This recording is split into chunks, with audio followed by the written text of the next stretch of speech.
Electric dipole is a system, कैसी system है? System of two equal and opposite charge separated by a finite distance।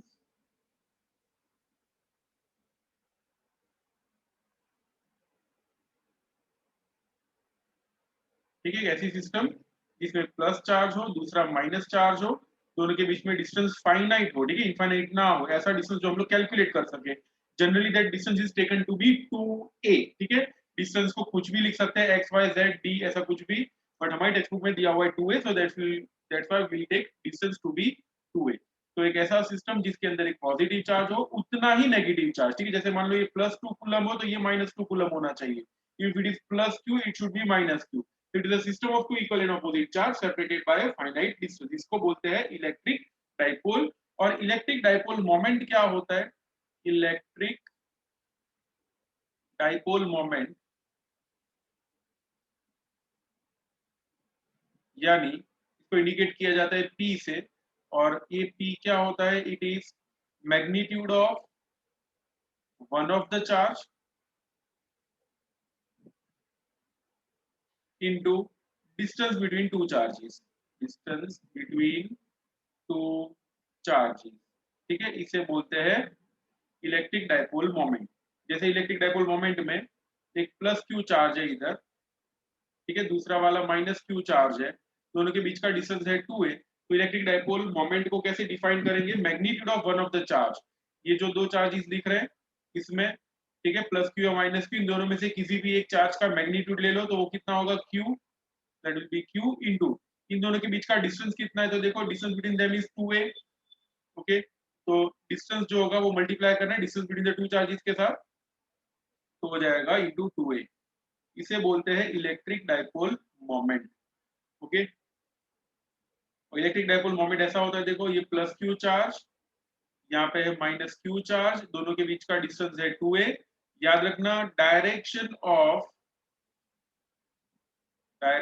Of electric dipole moment कहां से कहां होता है? Negative charge से पॉजिटिव चार्ज की तरफ। ये याद रखना, ये कन्वेंशन है, और आज लेक्चर के एंड तक शायद ये पता चल जाएगा कि ऐसा क्यों होता है। तो direction of electric dipole moment कहां से होता है? -q टू +q की तरफ।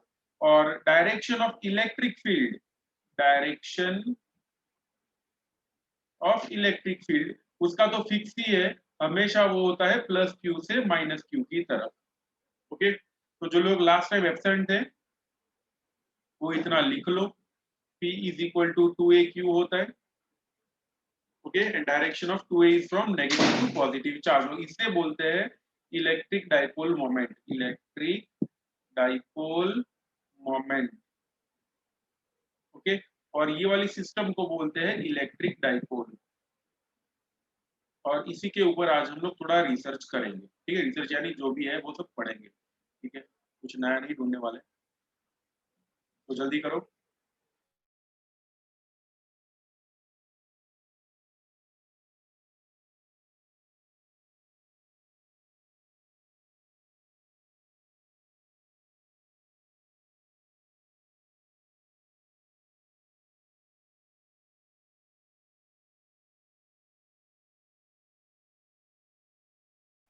ये ईडीएम का मीनिंग होता है electric dipole moment. Electric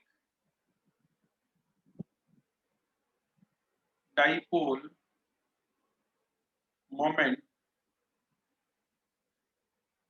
in uniform electric field.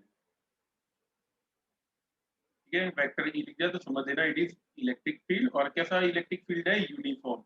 Uniform electric field का मीनिंग क्या होगा कि यहाँ पे बहुत सारा पॉजिटिव चार्ज रख देते हैं, जैसे इस तरफ लेफ्ट साइड बहुत सारा पॉजिटिव चार्ज रख दिया हम लोगों ने। इलेक्ट्रिक डाइपोल मोमेंट नहीं बट इलेक्ट्रिक डाइपोल होगा। यस, यहाँ पे बहुत सारा पॉजिटिव चार्ज है, तो पॉजिटिव चार्ज की वजह से इलेक्ट्रिक फील्ड ऐसे बाहर की तरफ होता है, तो this is electric field coming out from positive charge. यहाँ पे बहुत सारा पॉजिटिव चार्ज रखा हुआ है, बहुत सारे चार्ज है, like infinitely large number of positive charges आते हैं। यहाँ पे जो ये लाइंस जो मैंने ड्रॉ की है, these are called electric field lines. इसका भी मैंने रिकॉर्डिंग किया हुआ है और अपलोड कर दिया है यूट्यूब पे। You can see that electric field line पे एक पूरा लगभग एक वीडियो है पूरा।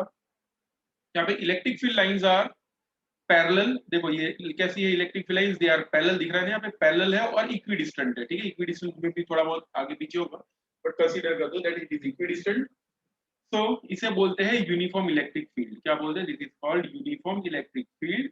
और ऐसा यूनिफॉर्म इलेक्ट्रिक फील्ड में जितना इलेक्ट्रिक फील्ड ये वाले पॉइंट पे होता है उतना इलेक्ट्रिक फील्ड ये वाले पॉइंट पे होता है, उतना इलेक्ट्रिक फील्ड यहाँ पे कहीं भी जाओ, जितना इलेक्ट्रिक फील्ड एक पॉइंट पे होगा उतना इलेक्ट्रिक फील्ड बाकी सारी जगह पे भी होगा। इसे बोलते हैं यूनिफॉर्म इलेक्ट्रिक फील्ड। अब देखो ऐसे इलेक्ट्रिक फील्ड के अंदर मैं रख देता हूं एक डाइपोल। क्या रखना है? We have to keep an electric dipole. एक इलेक्ट्रिक डाइपोल रख देता हूं इसके अंदर। कैसा है? तो ये रहा, देखो एक इलेक्ट्रिक डाइपोल। ये ड्रॉ करता हूं।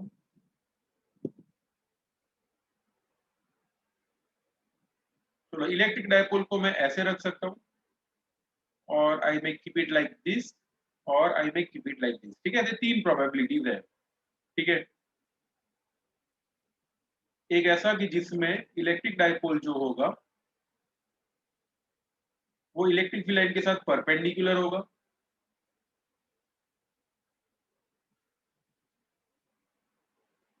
प्लस क्यू, यहाँ पे है माइनस क्यू, या फिर ऐसा रख सकते हैं प्लस क्यू और माइनस क्यू, यहाँ पे है प्लस क्यू एंड यहाँ पे है minus Q.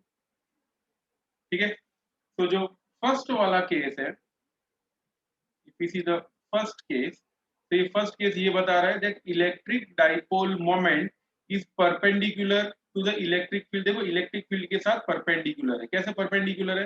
Because electric dipole moment की डायरेक्शन कहाँ होती है? माइनस से पॉजिटिव की तरफ। ठीक है, इलेक्ट्रिक डाइपोल मोमेंट का डायरेक्शन होता है नेगेटिव से positive. So this is the direction of electric dipole moment P.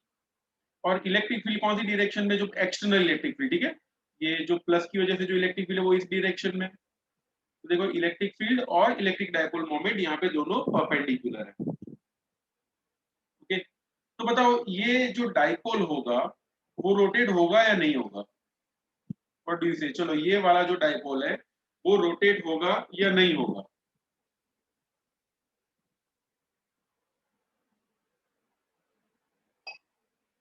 चलो अभी अगर रोटेट हो रहा है, यस, कुछ लोग बोल रहे हैं रोटेट हो रहा है, कुछ लोग बोल रहे हैं रोटेट नहीं होगा। मैं बता देता हूँ कि ये रोटेट होगा। ठीक है, प्लस क्यू और माइनस क्यू दोनों की वजह से। अभी इन दोनों को बाहर निकाल देते हैं। ये साइड हो रहा है, ये नहीं।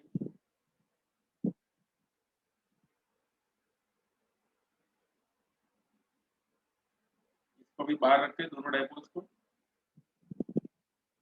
यस, ऊपर वाले की बात करते हैं। We are talking about this one. बताओ ये रोटेट होगा या नहीं होगा?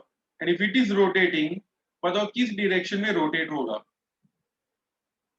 और रोटेट को उसका रीजन बता देते। देखो यहाँ पे पॉजिटिव चार्ज है, ये पॉजिटिव और ये वाला पॉजिटिव, यहाँ पे ये वाला पॉजिटिव और ये वाला नेगेटिव, तो कुछ फोर्सेस लगेंगे and due to that force ये रोटेट होगा। चलो वेनिशा, करेक्ट आंसर। भाई रोटेशन का डायरेक्शन लेफ्ट टू राइट ऐसा मत बताओ, क्लॉकवाइज एंटी क्लॉकवाइज बताओ। या ये सभी लोग बता रहे हैं क्लॉकवाइज। करेक्ट है, अभी लॉजिक क्लियर हो गया दिमाग में कि भाई क्लॉकवाइज डायरेक्शन में रोटेट होने वाला है, एकदम परफेक्ट। तो देखो ये वाला जो प्लस क्यू है, ये वाला प्लस क्यू, उसकी वजह से ये प्लस क्यू बोलेगा तू जा इधर से। ठीक है, इसको धक्का लगाएगा। और ये वाला प्लस क्यू माइनस को बोलेगा तू आ जा इधर। ठीक है, तो एज ए रिजल्ट यहाँ पे बनेगा कपल। क्या बनेगा? This is called couple. Couple forces भी बोलते हैं इसे। ये प्लस क्यू के ऊपर जो फोर्स लगने वाला है वो लगेगा इस डायरेक्शन में। ठीक है, इसके ऊपर फोर्स लगेगा इस डायरेक्शन में। ठीक है, अब ध्यान देना, if electric field is E, electric field कितना है? ई जितना इलेक्ट्रिक फील्ड है, तो इसके ऊपर फोर्स कितना लगेगा? If E is a electric field plus Q is a charge, force कितना लगेगा राइट हैंड साइड की डायरेक्शन में?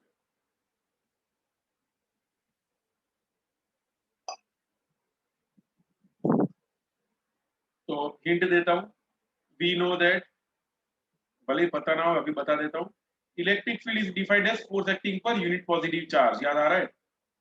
इलेक्ट्रिक फील्ड का फॉर्मूला यही है, is defined as force acting per unit positive charge. तो फोर्स का इक्वेशन होता है F is equal to Q E, this is the equation of force. ठीक है, इलेक्ट्रिक फोर्स का ये इक्वेशन है, डेफिनेशन कराया हुआ है। तो अकॉर्डिंगली बताओ ये प्लस क्यू के ऊपर फोर्स कौन सी डायरेक्शन में लगेगा? इस डायरेक्शन में कितना फोर्स लगेगा? If E is the electric field plus Q is the charge, we can say force जो ये डायरेक्शन में लगने वाला है वो कितना होगा? F is equal to Q E जितना होगा।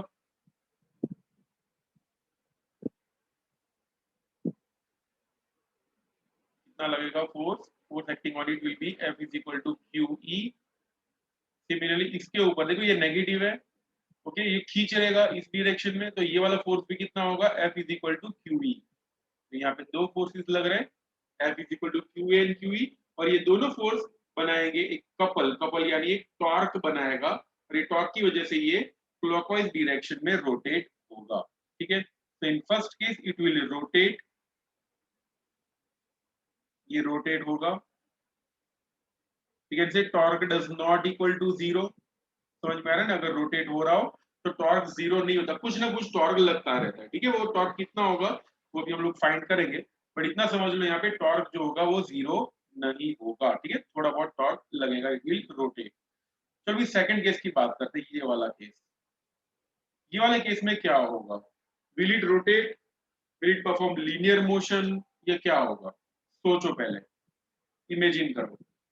ये इलेक्ट्रिक फील्ड है ई, ठीक है, तो इसके ऊपर फोर्स कौन सी डायरेक्शन में लगेगा वो सोचो, इसके ऊपर फोर्स कौन सी डायरेक्शन में लगेगा वो सोचो, और उसके बाद बताओ ये रोटेट होगा या नहीं होगा? विल इट रोटेट और नॉट रोटेट? चलो अभी दो लोग बता रहे हैं linear motion, it will not rotate.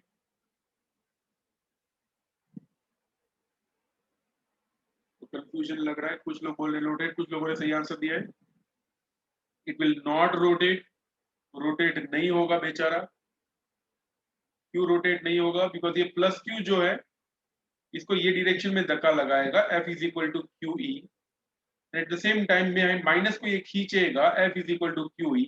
To forces are acting in opposite direction and on the same line of force. ठीक है, इन दोनों का लाइन ऑफ फोर्स सेम है। ठीक है, यानी इमेजिन कि अगर ऐसा कोई ऑब्जेक्ट है, ठीक है, ऐसे ऑब्जेक्ट को अगर मैं इस डायरेक्शन में से दो फोर्सेस लगा दूं लाइक F एंड F, ठीक है, तो ये वाले केस में F is equal to zero हो जाएगा। ठीक है, दोनों साइड से F एंड F फोर्स लग रहा हो, यहाँ से भी F, यहाँ से भी F, F and F, F and F का टेलर भी आ गया है, छोड़ो।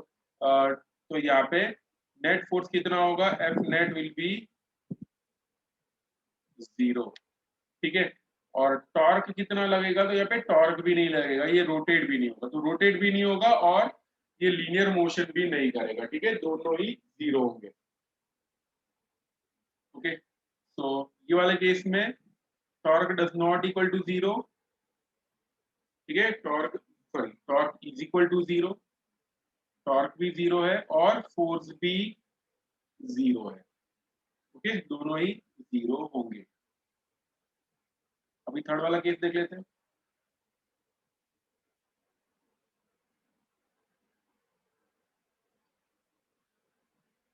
आने के लिए तैयारी नहीं है,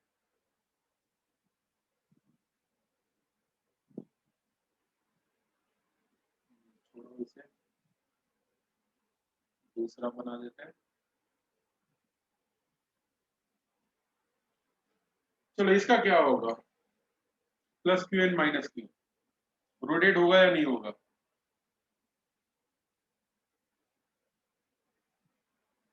यस इट विल रोटेट। चलो सही है, रोटेट हो रहा है तो कौन सा डायरेक्शन होगा ये भी बता दो, क्लॉकवाइज या एंटी क्लॉकवाइज?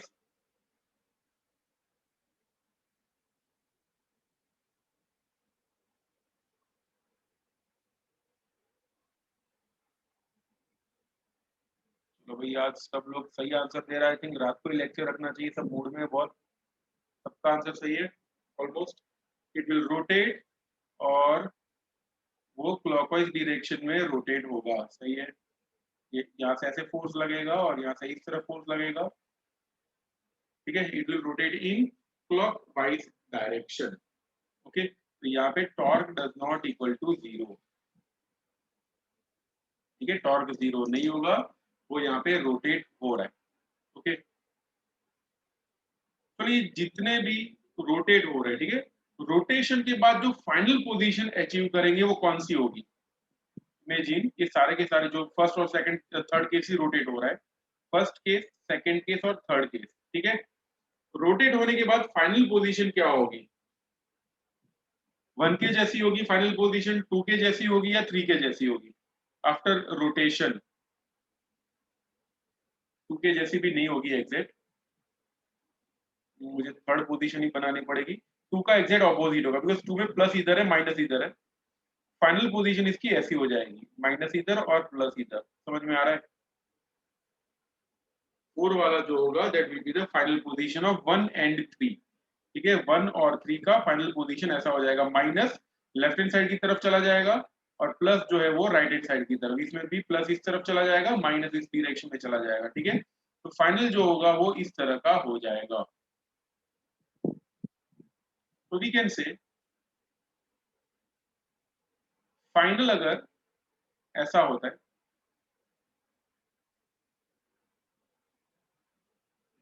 या फिर ऐसा बोल देते हैं, these are the electric field lines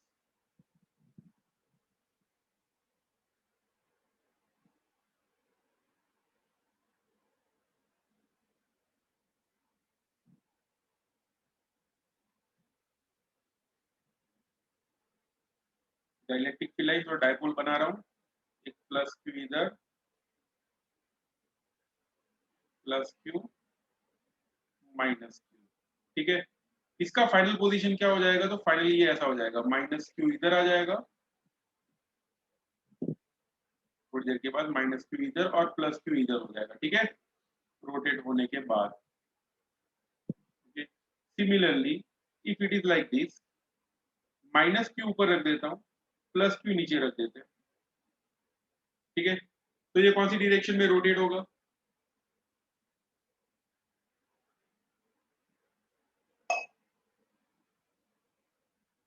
तो it will rotate like this, anti clockwise direction.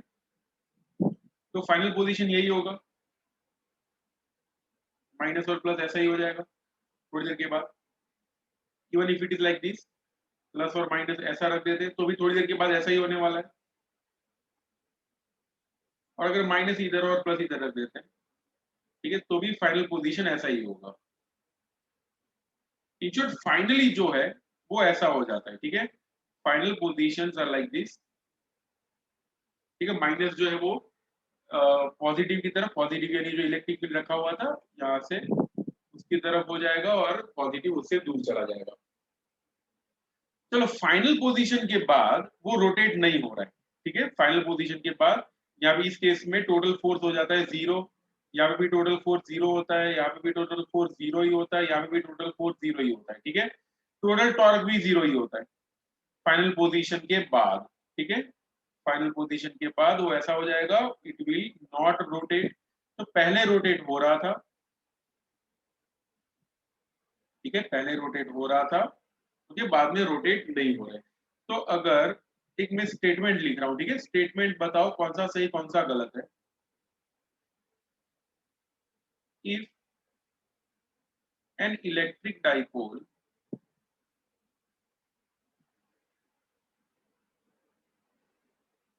is kept in uniform electric field, uniform electric field, मतलब कौन सा स्टेटमेंट सही होगा? Tau does not equal to zero always, always यानी कोई भी position के लिए। B, tau is equal to zero always. C, F is equal to zero always. D, F does not equal to zero always.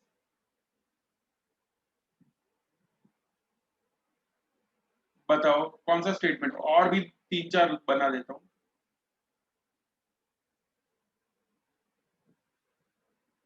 इसमें और भी option दे रहा हूँ, बताओ कौन कौन से स्टेटमेंट सही होंगे। Tau may be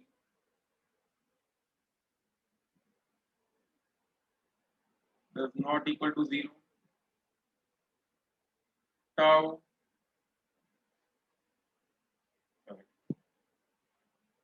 f may does not equal to 0.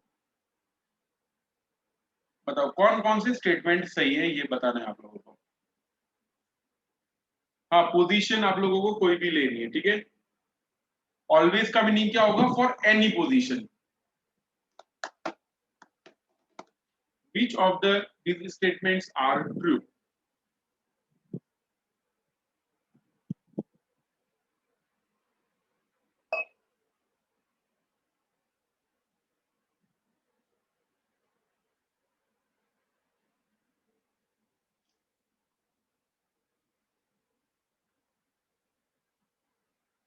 सोच के बताना।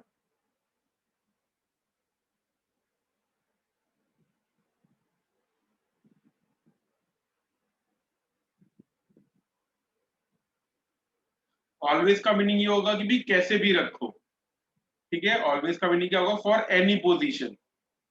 ओके, मे का मीनिंग होगा हो सकता है, नहीं भी हो सकता है। सारी पोजीशन सोच के बताना। Yes, final position is always linear, वो सही है श्रेय। फाइनल पोजीशन हमेशा लीनियर हो जाएगा। It will set itself along the direction of electric field.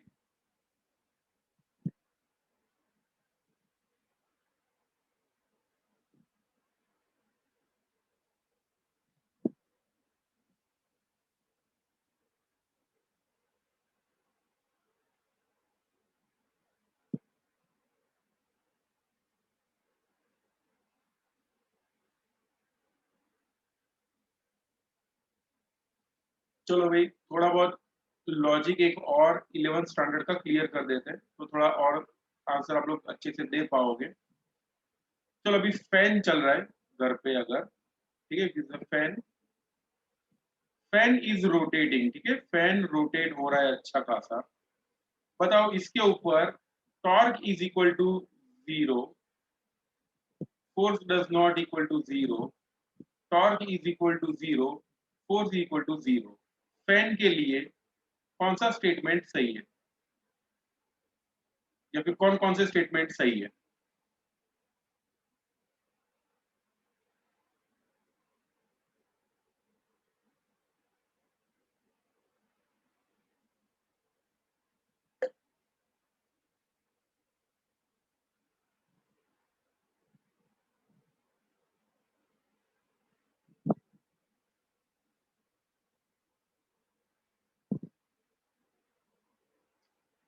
तो याद रखना,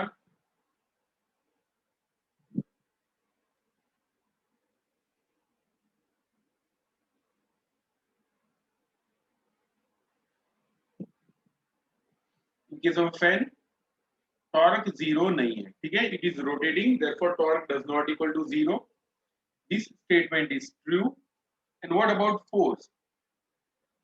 फोर्स की बात करें, फोर्स जो मैंने यहाँ पे बता रहा हूँ, it is actually F net, ठीक है, I am talking about F net force, ठीक है, नेट फोर्स। तो नेट फोर्स जो है वो लग रहा है 0, ठीक है, because it is not performing linear motion. ध्यान देना, ये यहाँ पे वो लीनियर मोशन नहीं कर रहा फैन, ठीक है। As it is not performing linear motion, F net is always 0। Okay, net force 0 लग रहा है। सिमिलरली यहाँ पे भी ये एफ नेट ही समझना है, यहाँ पे have to write F net.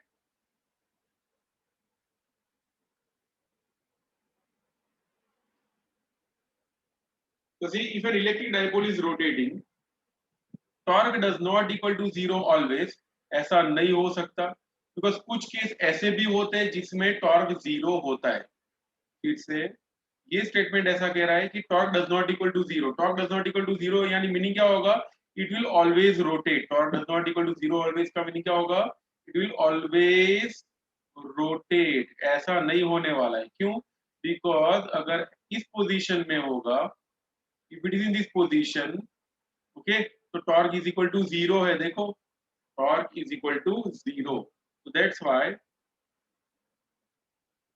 ये वाला जो स्टेटमेंट है वो फॉल्स है। ठीक है, first statement is false because torque कभी कभी जीरो होता है, कभी कभी जीरो नहीं होता और कभी कभी जीरो होता है। ठीक है, there are two probabilities, there are two different position for which torque may और may not be zero.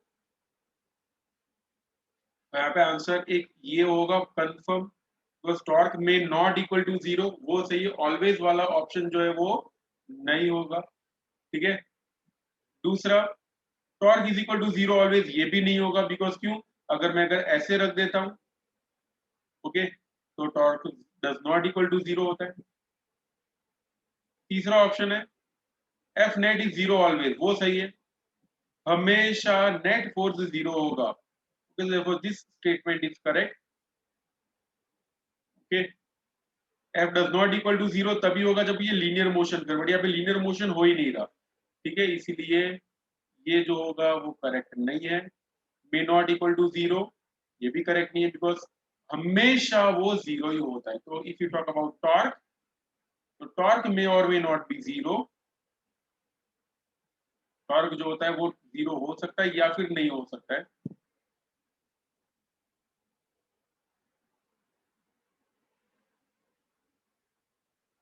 So if an electric dipole is kept in uniform electric field, torque may or may not be zero and force on net, ठीक है, is always zero। ठीक है, जो force लग रहा होगा वो हमेशा जीरो होगा, टॉर्क जो है वो जीरो हो भी सकता है और नहीं भी हो सकता है। ठीक है, लिखो ये वाला स्टेटमेंट, हेडिंग देना ये कहाँ गया, या electric dipole in uniform electric field. ठीक है, हेडिंग देना है electric dipole in uniform electric field.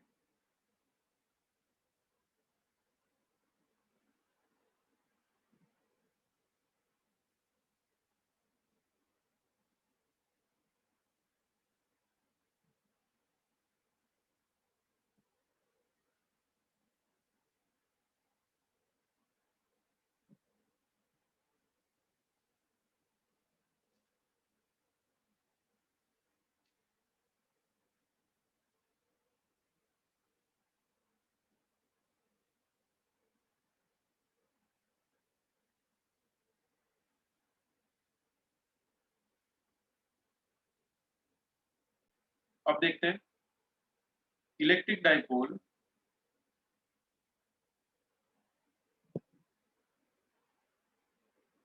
In a non uniform electric field. ये नॉन यूनिफॉर्म इलेक्ट्रिक फील्ड का मतलब क्या होता है, एक ऐसा इलेक्ट्रिक फील्ड जो नॉन यूनिफॉर्म हो, सब जगह पे इलेक्ट्रिक फील्ड सेम नहीं है। ठीक है, ऐसा इलेक्ट्रिक फील्ड, मैं ऐसा एक इलेक्ट्रिक फील्ड ड्रॉ कर रहा हूँ। इलेक्ट्रिक फील्ड का को अगर ड्रॉ करना हो, pictorial presentation of electric field is called electric field lines, इसीलिए मैं इलेक्ट्रिक फील्ड लाइंस के फॉर्म में इलेक्ट्रिक फील्ड बता रहा हूँ लाइक दिस।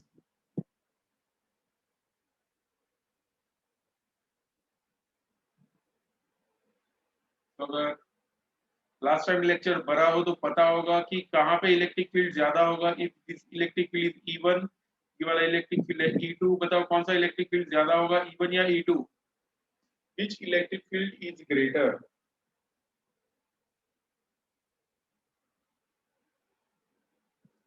ये कृष्णा, वनीशा, कृष्णा, दर्श सही है। E1 जो होगा उसकी वैल्यू E2 से बड़ी होगी। Okay, E1 will be greater than E2। Okay, और E1 क्यों बड़ा होगा, बिकॉज वहां पे इलेक्ट्रिक फील्ड लाइन जो है वो बहुत ही नजदीक है। याद रखना, इलेक्ट्रिक फील्ड लाइन बहुत ही नजदीक हो, जो लोग लास्ट टाइम नहीं थे उनके लिए बता देता हूँ, जहाँ पे इलेक्ट्रिक फील्ड बहुत ही डेंस हो वहां पे हमेशा इलेक्ट्रिक फील्ड ज्यादा होता है, जहाँ पे इलेक्ट्रिक फील्ड कम दिखाई दे रही हो वहां पे हमेशा इलेक्ट्रिक फील्ड कम होता है। ओके, तो ये जो डायग्राम दिख रहा है इसके अंदर E1 वाला इलेक्ट्रिक फील्ड ज्यादा होगा और E2 वाला इलेक्ट्रिक फील्ड कम होगा।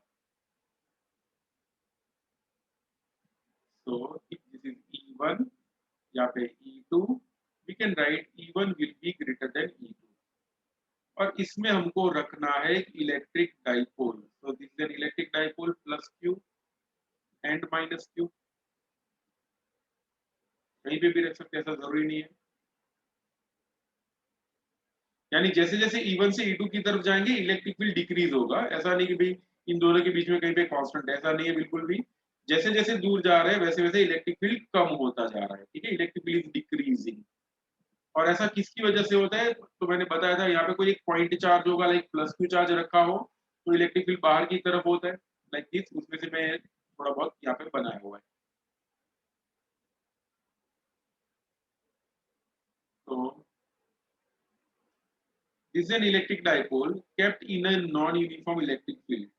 बताओ ये रोटेट होगा या नहीं होगा, विल इट रोटेट और not?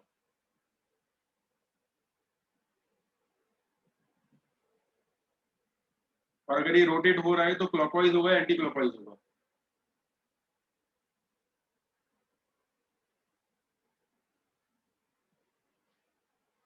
Yes it will rotate, और क्लॉकवाइज डायरेक्शन में रोटेट होगा, परफेक्ट। ठीक है, जैसे यहाँ पे बिकॉज इलेक्ट्रिक फील्ड की डायरेक्शन में, तो यहाँ पे कहीं पे प्लस है, प्लस इसको रिपेल करेगा, ये इसको अट्रैक्ट करेगा, as a result it will rotate, और रोटेट होने के बाद फाइनल पोजीशन ये होगी। तो ये हो गई फाइनल पोजीशन, इसको मैं हटा देता हूँ, ये रोटेट हो गया और इस तरह से ऐसा हो गया। अब क्या होगा, will it perform linear motion और नॉट? लीनियर मोशन करेगा या नहीं करेगा?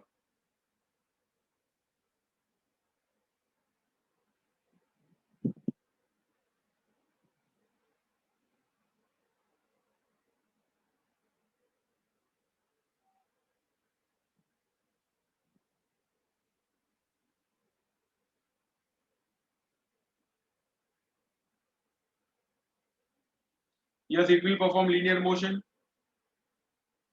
क्यों करेगा लीनियर मोशन? बिकॉज ये प्लस है, प्लस माइनस को अट्रैक्ट करेगा। ठीक है, ध्यान देना, प्लस माइनस को अट्रैक्ट कर रहा है। इस पॉइंट पे इलेक्ट्रिक फील्ड है, जैसे मान लेते हैं E1, यहाँ पे इलेक्ट्रिक फील्ड है E2, ये वाला इलेक्ट्रिक फील्ड ज्यादा होगा, ये वाला इलेक्ट्रिक फील्ड कम होगा। अब फोर्स कितना लगता है, फोर्स का इक्वेशन होता है F is equal to q into E, याद रखना, F इज इक्वल टू कितना होता है, Q इंटू ई। तो इसके ऊपर फोर्स लगेगा QE1, इसके ऊपर फोर्स लगेगा QE2, ये वाला फोर्स ज्यादा है, ये वाला फोर्स कम है, एज अ रिजल्ट ये पूरा का पूरा सिस्टम, ये जो दिख रहा है इलेक्ट्रिक डायपोल का सिस्टम, वो right hand side, left hand side की तरफ चला जाएगा। ठीक है, so this will go towards right. फिर से बता रहा हूँ कैसे हो रहा है सिचुएशन। देखो अगेन, पहले ऐसा था, माइनस इधर था, प्लस ऊपर रखा था ना मैंने, प्लस ऊपर रखा था, माइनस इधर है। ठीक है, तो ये रोटेट हुआ, और रोटेट होने के बाद ये ऐसा हो गया, माइनस इधर और प्लस इधर। ठीक है, अब अगर देखे तो प्लस माइनस पे फोर्स लगा रहे, बोले आ जाओ मेरी तरफ, और इसको रिपेल करे, बट ये रिपल्जन है ना वो थोड़ा कम हो जाएगा। रिपल्जन कम क्यों होगा? बिकॉज ये प्लस से थोड़ा दूर है। ठीक है, दूर होने की वजह से यहाँ पे इलेक्ट्रिक फील्ड यूनिफॉर्म नहीं होगा, यहाँ पे इलेक्ट्रिक फील्ड कम है, यहाँ पे इलेक्ट्रिक फील्ड ज्यादा है, एज ए रिजल्ट ये रोटेट, सॉरी, ये लीनियर मोशन कर जाएगा। ठीक है, पहले केस में क्या था, ये वाले केस में, in this case electric field was uniform everywhere. समझ में आ रहा है? जैसे ये वाला केस देख लेते हैं कि किसी इस केस स्पेसिफिकली, तो यहाँ पे जितना इलेक्ट्रिक फील्ड वाले पॉइंट पे था QE, उतना इलेक्ट्रिक फील्ड वाले पॉइंट पे भी था। ठीक है, ये दोनों ही QE सेम थे। Okay, but that is not the case for this one. ये वाले केस पे अगर ये E1 है, ये E2 है, तो जैसे जैसे दूर वाला जो होगा उसका इलेक्ट्रिक फील्ड कम होगा, और उसकी वजह से जो फोर्स लगेगा वो भी कम होगा, therefore it will rotate towards positive charge. तो ये रोटेट होने के बाद लीनियर मोशन करेगा। ओके, अब अगर मान लो पहले से ही मैं इसको ऐसे रख देता हूं तो क्या होगा? पहले से ही मैं इसको ऐसे रख देता हूं तो क्या होगा?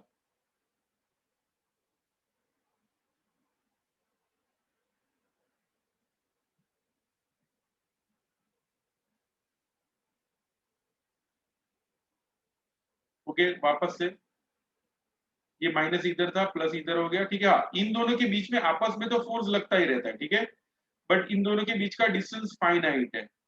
ओके, इसी को बोलते हैं इलेक्ट्रिक डायपोल। इन दोनों के बीच का जो फोर्स है वो तो वही का वही रहेगा, उसमें कोई चेंज नहीं होगा। इट इज लाइक मैग्नेट, ठीक है, मैग्नेट जैसा होगा। लाइक अगर मैग्नेट हो ना, मैग्नेट में भी कभी कभी ऐसा होता है, देखो आप लोगों ने शायद देखा होगा मैग्नेट में, if this is the north pole of a magnet, the south pole of a magnet, अगर मैग्नेट को ऐसे रख देते हैं नॉर्थ एंड साउथ, फिर मैग्नेट रोटेट होगा, ठीक है।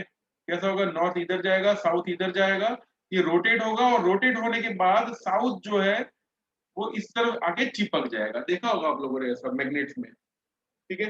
तो ये वाला जो मैग्नेट के अंदर का नॉर्थ एंड साउथ है वो तो एक दूसरे को अट्रैक्ट कर ही रहा है, ठीक है, वो अट्रैक्शन बाहर वाले अट्रैक्शन में काम नहीं आएगा, क्योंकि ये रोटेट होके ऐसा होगा और ऐसा होते ही सीधा आके इसके साथ चिपक जाएगा। ओके, तो वैसा ही यहाँ पे होगा, if it is like this, minus इधर और प्लस इधर हो, तो पहले ये रोटेट होगा और रोटेट होने के बाद ये वाली पोजीशन लेके सीधा इसकी तरफ चिपक जाएगा, ठीक है, जैसा मैग्नेट्स के अंदर होता है, ठीक है। बता देता हूँ, मैग्नेट्स में ऐसा होता है, नॉर्थ एंड साउथ अगर ऐसा रख देते हैं, दैट केस क्या होता है, नॉर्थ रिपेल करेगा साउथ अट्रैक्ट करेगा और ये रोटेट होता हुआ इसके साथ आके चिपक जाएगा, ठीक है। अब अगर मान लो मैग्नेट को मैं पहले से ही ऐसे रख देता हूँ, जो magnet are kept like this is north, और एग्जैक्टली यहाँ पे मैं नॉर्थ रख देता हूँ, तो क्या होगा,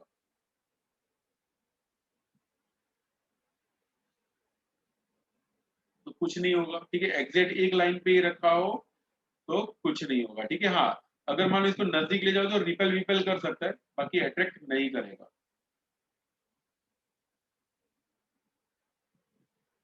रिपेल करेगा। चलो अभी डायपोल की, इलेक्ट्रिक डायपोल की बात करते हैं, तो इलेक्ट्रिक डायपोल में इनिशियली पहले से ही अगर मैं ये वाली पोजीशन रख देता हूँ, ठीक है, this is the initial position, तो क्या होगा, विल इट रोटेट और नॉट, ये रोटेट होगा या नहीं होगा।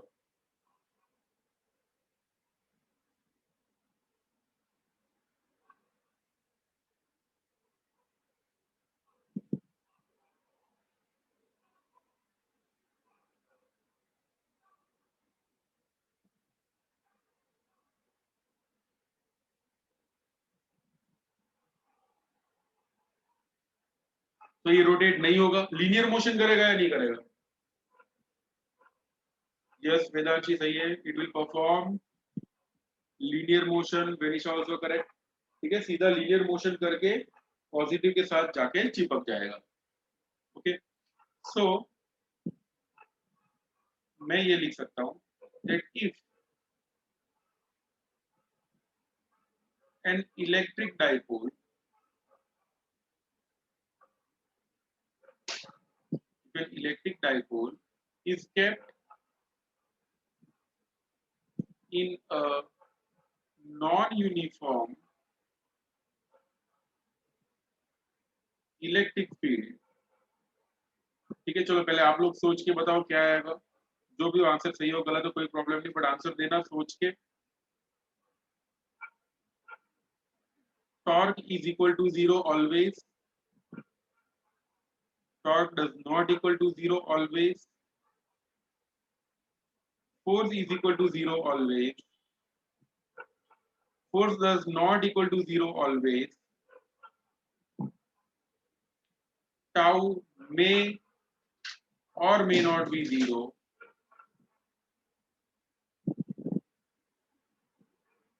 f may or may not be zero। बताओ कौन सा आंसर एकदम परफेक्ट मैच हो रहा है इसके साथ। चलो भाई, आदरे ने आंसर दिया ए एंड सी, बाकी लोग भी बताओ। आदरे का आंसर है ए एंड सी।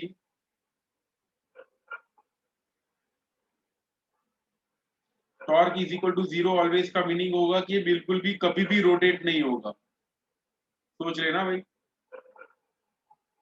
प्रीतम का आंसर है एफ एंड ए, अनल का आंसर है ई एंड एफ,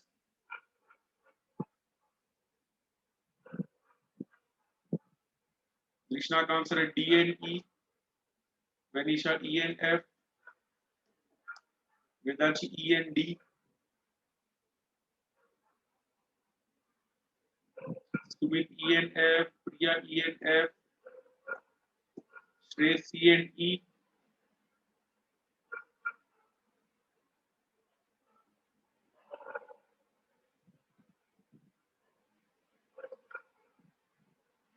चलो अभी सब लोगों ने आंसर दिए अलग अलग, किसका सही है मैं वो बता देता हूँ। हाँ, dipole is if it is very far, okay, तो फोर्स लगेगा ही नहीं, बिकॉज इलेक्ट्रिक फोर्स का रेंज इनफाइनाइट नहीं होता है। ओके, बहुत दूर तक नहीं लगेगा। तो किसका आंसर करेक्ट है वो बताता हूँ अभी।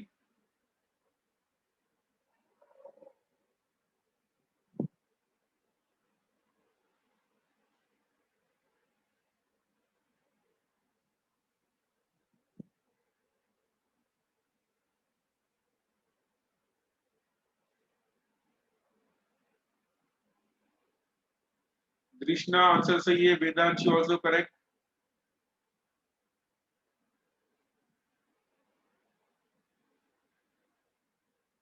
बस ये दोनों का आंसर सही था, कृष्णा एंड वेदांशी। आंसर होगा डी एंड ई। ठीक है, डी इसलिए बिकॉज हमेशा वो लीनियर मोशन करने ही वाला है। Okay, it will always perform linear motion. F does not equal to zero का मीनिंग क्या होता है? Always performs linear motion, always linear motion. ऐसा क्यों? बिकॉज अगर ये नॉन यूनिफॉर्म इलेक्ट्रिक फील्ड है, अगर मैं इसको ऐसे रख देता हूं तो ये गोल घूमेगा और फिर नेगेटिव की तरफ जाएगा, वो लीनियर मोशन करेगा। अगर पहले से ही ऐसे रख देता हूं तो भी लीनियर मोशन करेगा। तो दोनों ही केस में वो लीनियर मोशन तो कर ही रहा है। तो F does not equal to zero always. Torque का क्या होगा? अगर मैंने ऐसा रखा हुआ है तो टॉर्क जीरो नहीं होगा, ऐसा रख देता हूं तो टॉर्क जीरो ही होगा। ठीक है, लीनियर मोशन कर रहा है इसलिए, इसलिए टॉर्क में और मे नॉट बी जीरो।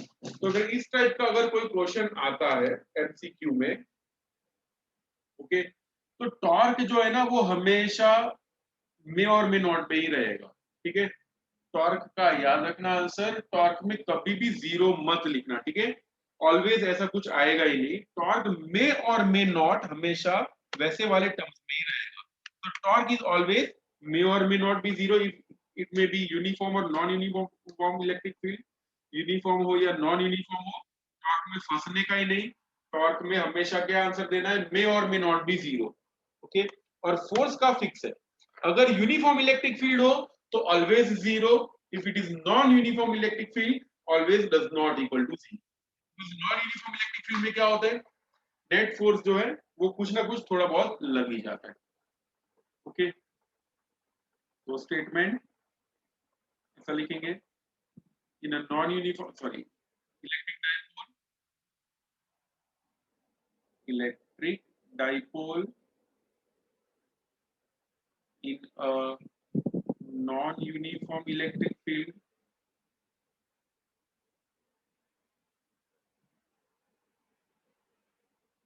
अगर नॉन यूनिफॉर्म इलेक्ट्रिक फील्ड में इलेक्ट्रिक डाइपोल को रख देते हैं तो क्या होगा? टाउ मे और मे नॉट बी जीरो,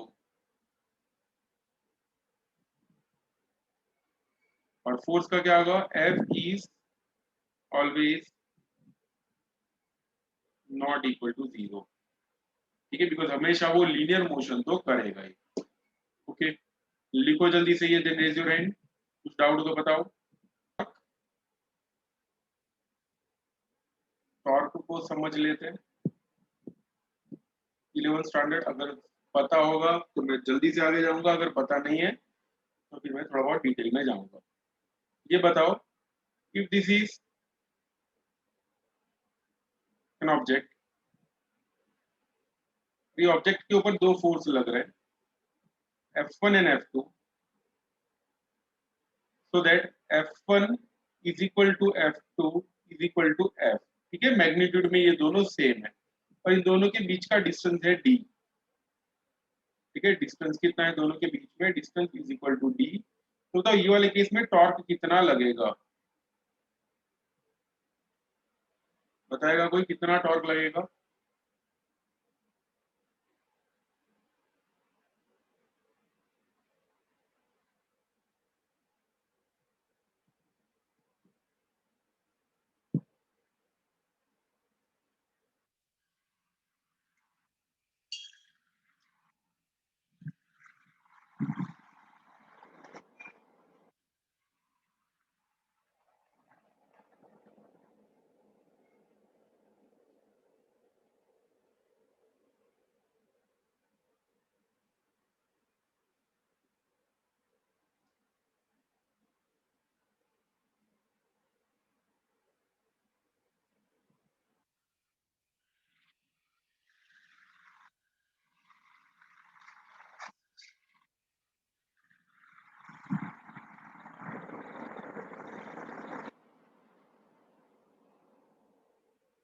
तो ये वाले केस में टॉर्क लगेगा F इंटू डी। ठीक है, this is a simple formula. Torque का फॉर्मूला क्या होता है, magnitude of one of the force, याद रखना इसको कपल बोलते हैं। फॉर कपल टॉर्क कितना होता है, it is magnitude of one of the force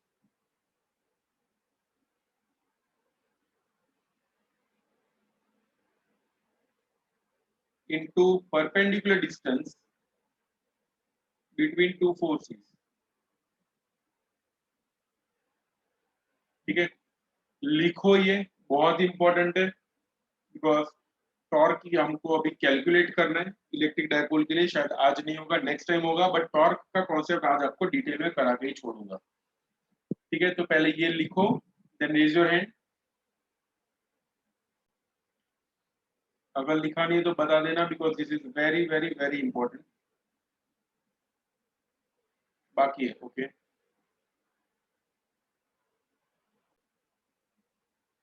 चलो बताओ ये वाले केस के लिए क्या होगा। यहाँ पे ऐसे फोर्स लग रहा है F, यहाँ पे इस तरह फोर्स लग रहा है F, दोनों के बीच का डिस्टेंस है D, और ये वाला एंगल है थीटा।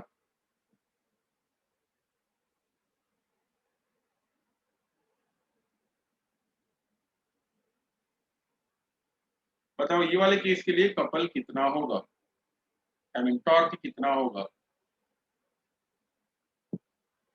फॉर्मूला यही है, ठीक है, सेम फॉर्मूला लगाना है, magnitude of one of the force into perpendicular distance between the two forces. यही फॉर्मूला से सॉल्व करना है।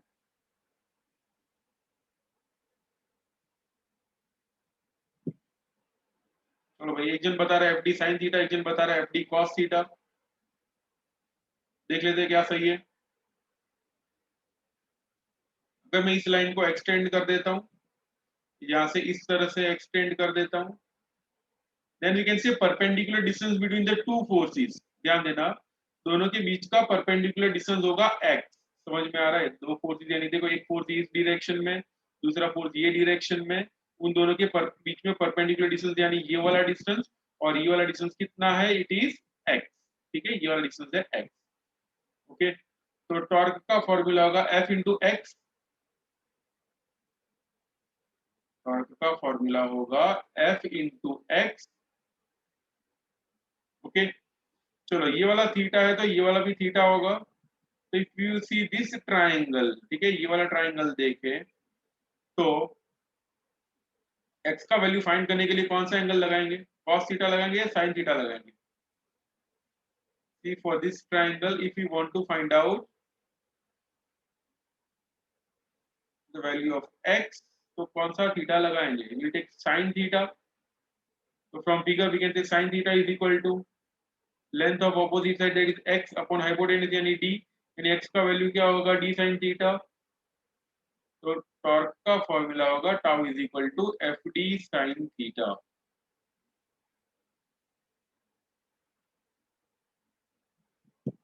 समझ में आ रहा है, ठीक है, this is the formula for torque. The formula will B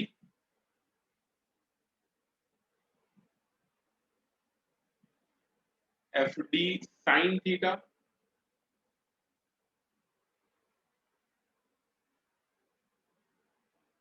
लिखो ये भी, then raise your hand.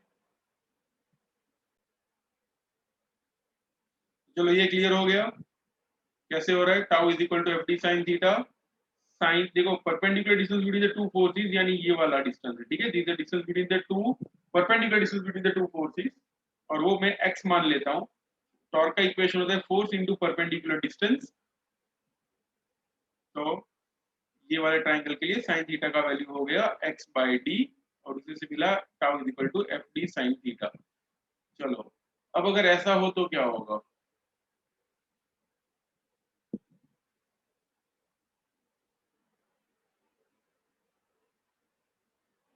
This angle is theta,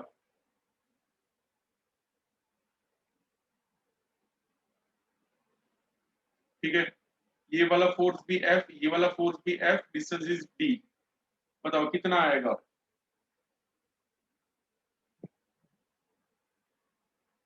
what will be the torque in this case. Same formula लगाना है और कुछ नहीं करना है।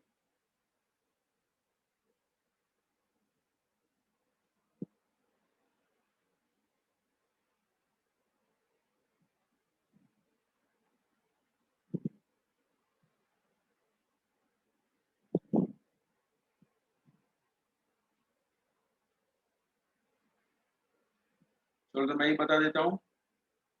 इसमें ये वाले डिस्टेंस को मैं x मान लेता हूँ, सुनना ध्यान से। Let this much distance is equal to x, it is a perpendicular distance between the two forces. ये वाला x, अब देखो ये वाली लाइन और ये वाली लाइन, ठीक है, this two lines are parallel, okay, और ये वाली लाइन दोनों को टच कर रही है, ठीक है। एज ए रिजल्ट ये वाला जितना एंगल होगा, ठीक है, जितना एंगल ये वाला होगा उतना एंगल ये वाला होना चाहिए ना। ऐसा 10th में पढ़ते थे या 9th में, I don't know. So that's why ये वाला एंगल थीटा ही होगा। therefore again टॉर्क का क्या फॉर्मूला होगा। Tau will be magnitude of one of the force यानी F into perpendicular distance between the two forces यानी x। वही फॉर्मूला हो जाएगा tau is equal to F D sine theta. cos theta दिमाग में मत लाओ। हाँ मीन अगर ऐसा केस हो तो cos थीटा भी हो सकता है, ऐसा जरूरी नहीं कि हर बार साइन थीटा ही होगा। बट ये जो मैंने केस बताया है और जो अभी हम लोग पढ़ने वाले 12th में, उसके लिए साइन थीटा आ रहा है। अभी कंफ्यूजन दूर हो रहा है, cos थीटा साइन थीटा का कंफ्यूजन हो तो बता दो, I will teach again. But confusion मत रखो, बिल्कुल भी एकदम कॉन्फिडेंस से आंसर देना है अभी। एक लास्ट कंसेप्ट कर देते हैं। मान लो अगर ऐसा एक रॉड है, ठीक है, ये रॉड को हम लोगों ने रखा हुआ है like this is X axis, Y axis and Z axis. अगर ये क्लॉकवाइज डायरेक्शन में रोटेट हो रहा है, ठीक है, it is rotating clockwise C W. अगर ये क्लॉकवाइज डायरेक्शन में रोटेट हो रहा है तो इसका रोटेशन का डायरेक्शन क्या बोलेंगे, आई कैरेट, जे कैरेट या के कैरेट, इन तीनों में से क्या होगा। या फिर माइनस आई, माइनस जे और माइनस के। If it is rotating in clockwise direction, उसके रोटेशन का डायरेक्शन क्या बोलेंगे इन 6 में से। क्लॉकवाइज रोटेट हो रहा है, राइट हैंड स्क्रू रूल लगाना है।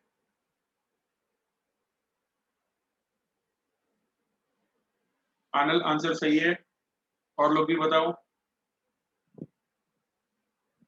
वेदांशी करेक्ट। तीनों नहीं होंगे, 6 में से कोई एक बताना है।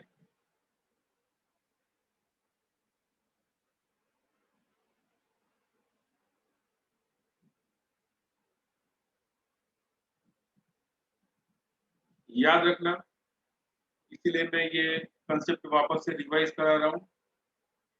सिर्फ 2 लोगों ने आंसर सही दिए अभी तक। देखो ये जो रोटेट हो रहा है ना, okay, it is rotating in clockwise direction, okay. अगर ये क्लॉकवाइज डायरेक्शन में रोटेट होगा, इमेजिन एक स्क्रू है, ठीक है, स्क्रू को दीवार पे अगर क्लॉकवाइज डायरेक्शन में रोटेट करते हो, ठीक है, या फिर अगर पानी की बोतल का ढक्कन अगर क्लॉकवाइज डायरेक्शन में रोटेट करते हो तो ढक्कन आपसे दूर जाएगा या आपकी तरफ जाएगा? तो इट्स क्वाइट इजी कि भाई वो हमसे दूर जाएगा, ठीक है, वो बंद हो जाएगा। तो if it is rotating like this, तो उसका direction according to right hand screw rule जाएगा अंदर की तरफ। तो एक्स एक्सिस ये वाली है, वाई एक्सिस ऊपर वाला है, बाहर की तरफ है जेड एक्सिस। तो अगर वो अंदर की तरफ जा रहा है तो मीनिंग क्या होगा? It is going towards negative Z axis, और नेगेटिव जेड एक्सिस यानी माइनस के कैरेट। ओके, तो अगर ये क्लॉकवाइज डायरेक्शन में रोटेट हो रहा हो तो उसका डायरेक्शन कहाँ बोलेंगे? माइनस के कैरेट में। Okay, and if it is like this, अगर ये क्लॉकवाइज डायरेक्शन में रोटेट हो रहा है, सॉरी एंटी क्लॉकवाइज डायरेक्शन में रोटेट हो रहा है, तो क्या होगा? देखो बॉटल का ढक्कन ऐसा करेंगे तो बाहर की तरफ आएगा, हमारी तरफ आएगा, तो ये होगा प्लस जेड डायरेक्शन में, यानी प्लस के कैरेट होगा। ओके, तो याद रखना that if it is clockwise direction, for clockwise direction हमेशा डायरेक्शन कहाँ लेनी है? Coming, sorry going inside the plane of paper. अभी पेपर पे नहीं पढ़ा रहा, स्क्रीन पे पढ़ा रहा, तो समझ लो क्लॉकवाइज डायरेक्शन में कोई भी चीज रोटेट हो रही है तो उसकी डायरेक्शन कहाँ लेनी है? Going inside the plane of the screen. And if it is anti clockwise direction तो क्या होगा? Coming out of the plane of paper. Because हर बार ऐसा नहीं होगा कि भाई जेड एक्सिस बाहर की तरफ हो, कभी कभी ऐसा भी कर देते हैं, यहाँ पे वाई रख देते हैं, ऊपर जेड और यहाँ पे एक्स, तो फिर आपको सोचना पड़ेगा। ओके, तो देख लेना कौन कौन सी एक्सिस दी है। अब मुझे ये वाला आंसर बता दो दैट अगर ये इलेक्ट्रिक फील्ड है, ठीक है, इलेक्ट्रिक फील्ड है एक्स डायरेक्शन में, ओके, ये वाला वाई डायरेक्शन है ऊपर तक की तरफ, वाई डायरेक्शन, अगर जेड डायरेक्शन बाहर की तरफ है, माइनस जेड अंदर की तरफ है, ठीक है। डायपोल को मैं इस तरह से रख देता हूँ, एक डायपोल ऐसे रखा हुआ है, प्लस क्यू इधर और माइनस क्यू इधर, और दूसरा ऐसे रखा हुआ है, माइनस क्यू इधर और प्लस क्यू इधर। This is A, this is B, ठीक है। तो A will be K caret, A will be minus K caret, B is K caret, and C is minus K caret. बताओ इनमें से कौन सा करेक्ट है? दो करेक्ट है, कौन सा करेक्ट होगा? यानी रोटेशन का डायरेक्शन आपको सोचना है, क्लॉकवाइज होगा, एंटी क्लॉकवाइज होगा, और अकॉर्डिंगली डिसाइड करना है कि भाई उसकी डायरेक्शन के कैरेट में होगी या माइनस के कैरेट में। देखो एक्स इस तरफ दिया हुआ है, वाई ऊपर की तरफ और जेड बाहर की तरफ है। पहले बताओ ए का क्या आंसर होगा, प्लस या माइनस?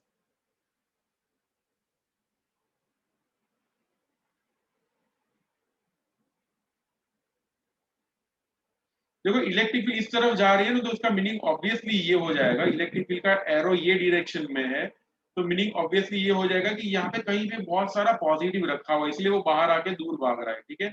इलेक्ट्रिक फील्ड लाइंस बाहर तभी आती है।